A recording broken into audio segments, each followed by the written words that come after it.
ದೊಡ್ಡ ದೇವಸ್ಥಾನ ಭಾಳ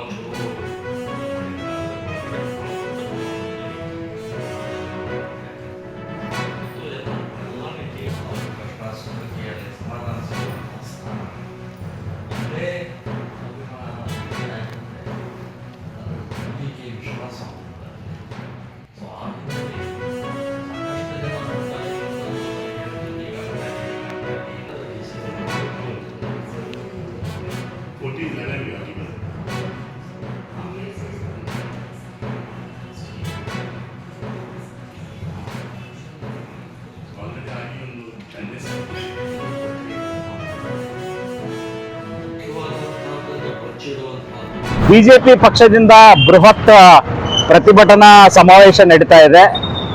ಜನವರಿ 1ರಂದು ನಡೆದಿರ್ತಕ್ಕಂಥ ಬ್ಯಾನರ್ ಗಲಾಟೆಗೆ ಸಂಬಂಧಪಟ್ಟಂಗೆ ಸಾಕಷ್ಟು ಕಲ್ಲು ತೂರಾಟ, ಬಡಿಗೆಗಳ ಬಡಿದಾಟ, ಜೊತೆಯಲ್ಲಿ ಗೋಲಿಬಾರ್ ಆಗಿರ್ತಕ್ಕಂತಹ ದೃಶ್ಯಗಳನ್ನು ಕೂಡ ನಾವು ನೋಡಿದ್ವಿ.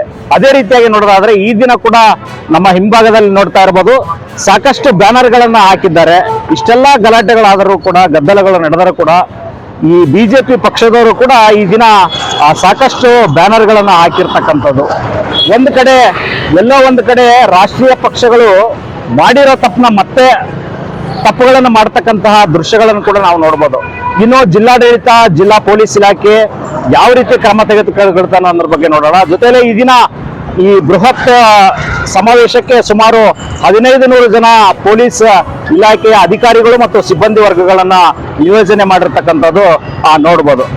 ಇಷ್ಟೆಲ್ಲ ಘಟನೆಗಳು ನಡೆದರೂ ಕೂಡ ಬ್ಯಾನರ್ಗಳು ಸಾಕಷ್ಟು ನಮ್ಮ ಹಿಂಭಾಗದಲ್ಲಿ ನೋಡ್ತಕ್ಕಂಥ ದೃಶ್ಯಗಳು. ಇದರಲ್ಲಿ ಶಾಸಕರಿದ್ದಾರೆ, ಸಂಸದರಿದ್ದಾರೆ, ಬಿಜೆಪಿಯ ರಾಜ್ಯ ಅಧ್ಯಕ್ಷರು ಇದ್ದಾರೆ, ಮತ್ತೆ ಸ್ಥಳೀಯ ಬಿಜೆಪಿ ನಾಯಕರುಗಳಿದ್ದಾರೆ, ಜನಾರ್ದನ್ ರೆಡ್ಡಿ ಇದ್ದಾರೆ, ಸೋಮಶೇಖರ್ ರೆಡ್ಡಿ ಇದ್ದಾರೆ, ಮತ್ತೆ ಬೂಡಾ ಮಾಜಿ ಅಧ್ಯಕ್ಷರಾಗಿರ್ತಕ್ಕಂಥವ್ರು ಇದ್ದಾರೆ. ಇಷ್ಟೆಲ್ಲ ಇದ್ರೂ ಕೂಡ, ಇಷ್ಟೆಲ್ಲ ಗಲಾಟೆ ಆದ್ರೂ ಕೂಡ ಬ್ಯಾನರ್ಗಳ ಹಾವಳಿ ನಿಂತಿಲ್ಲ ಅನ್ನೋದು ಕೂಡ ಇದು ಪ್ರತ್ಯಕ್ಷ ವರದಿಯಾಗಿದೆ. ಗಣಿನಾಡು ಬಳ್ಳಾರಿಯಿಂದ ಡಾಕ್ಟರ್ ಗಿರೀಶ್ ಕುಮಾರ್ ಗೌಡ, ಬಳ್ಳಾರಿ.